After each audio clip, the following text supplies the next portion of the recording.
नमस्कार मित्रांनो, nature spark pure देसी poultry फार्ममध्ये स्वागत आहे। आज आपली जी पिल्लं आहेत ती 7 दिवसाची झालेली आहेत। तर मित्रांनो, आज आपण 7 दिवसाचं लसीकरण करणार आहे। त्याचं नाव आहे लासोटा।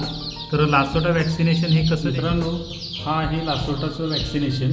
हा आपला लासोटाचा जो डोस आहे तो जवळपास 1000 पक्ष्यांसाठी आहे। ठीक आहे। तर 1000 पक्ष्यांमध्ये पहिल्यांदा आपल्याला लस द्यायच्या अगोदर आपल्याला एक्सपायरी डेट जी आहे ती पहिल्यांदा आपण बघून घ्यायची आहे। जर एक्सपायर असेल तर ती लस आपल्या पिल्लांना द्यायची नाही। जर पिल्लं आपलं आजारी असेल तरीसुद्धा आपण त्या पिल्लाला लस द्यायची नाही आहे।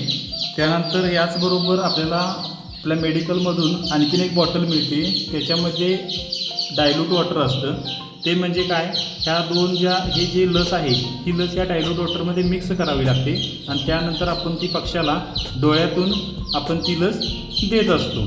त्यानंतर आपल्याला एक इंजेक्शन घ्यायचं आहे जे मेडिकलमध्ये अवेलेबल होतं। त्याच्या थ्रू आपल्याला काय करायचं आहे की यातील जे डायल्यूट वॉटर आहे ते आपण कशाप्रकारे घेतो आहे ते बघा। ह्यामध्ये आपण इंजेक्शनमध्ये डायल्यूट वॉटर आपल्याला घ्यायचं आहे। बघा, इंजेक्शनमध्ये डायल्यूट वॉटर आपलं भरत आहे। थोडा वेळ आपल्याला तसंच थांबायचं आहे। त्यानंतर जे डायल्यूट वॉटर आहे ते आपल्या इंजेक्शनमध्ये येईल। त्यानंतर जी बॉटल दिली होती आपली जी वॅक्सिनेशनची, त्याच्यामध्ये आपले लासोटाचे जे जीवाणू असतात ते आपल्याला त्या पावडर फॉर्ममध्ये असतो। तर त्याच्यामध्ये आपल्याला काय करावं लागतं की त्यामध्ये पाणी आपल्याला त्या इंजेक्शन थ्रू आपण पाणी त्या बॉटलमध्ये टाकतो। बघा, दिसत असेल तुम्हाला। ज्यावेळी पूर्ण बॉटल भरते त्यावेळी इंजेक्शन आपल्याला काढायची। आपली लस विरघळे याची खात्री करून घ्या। आपल्याला लस आहे ती आपल्याला इंजेक्शन थ्रू बाहेर काढायची आहे। इंजेक्शनमध्ये घेतल्यानंतर ती बॉटल तुम्हाला मोकळी दिसेल। त्यानंतर आपला वॉटर डायल्यूटर घ्यायचा आहे आणि त्यामध्ये त्या इंजेक्शन थ्रू आपल्याला ही जी लस आहे ती आपण या लस त्याच्यामध्ये आपण टाकत आहे।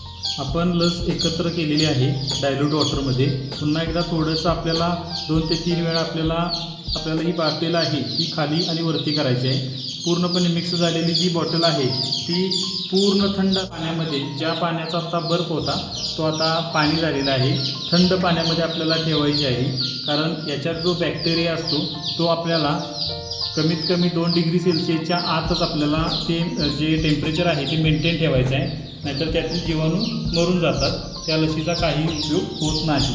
आपली तयार झालेली आहे। आपण जी लस आहे त्याच्यामध्ये आपल्याला एक ड्रॉपरच्यापासून आपल्याला ती काय करणार आहे, ड्रॉपरमध्ये घेणार आहे आणि ड्रॉपरमधून आपण ती पिल्लाच्या डोळ्यामध्ये टाकणार आहे। तर सुरुवातीला आपण ती जी लस आहे ती इंजेक्शनमध्ये आपण घेतो आहे, जेवढी लागत्या तेवढीच घेतो आहे। आत्ता आपल्याकडे ही 1000 पक्ष्यांची लस आहे।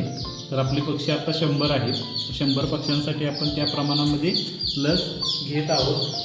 आपल्याला मार्केटमध्ये किंवा मेडिकलमध्ये तुम्हाला ड्रॉपर मिळेल। तो जो ड्रॉपर आहे तो त्या ड्रॉपरमध्ये आपण काय करायचं आहे की आपली ही लस जी तयार आहे ती लस आपण त्याच्यामध्ये टाकलेली आहे। देणे अगोदर आपल्याला पिल्ली आपल्या अशा बॉक्समध्ये आपल्याला ठेवायचे आहेत। असे 4 ते 5 बॉक्स आपल्याला ठेवायचे आहेत। प्रत्येक बॉक्समध्ये 50ची संख्या असावी।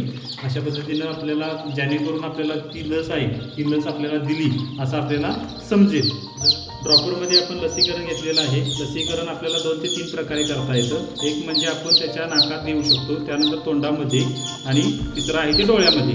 तर डोळ्यामध्ये देणं ही खूप सोपी प्रोसेस आहे। आपल्याला पिल्लू असं धरायचं आहे, त्यानंतर थोडासा डोळ्याचा खालचा भाग आहे तो ओढून धरायचा आणि ड्रॉप टाकायचा आहे।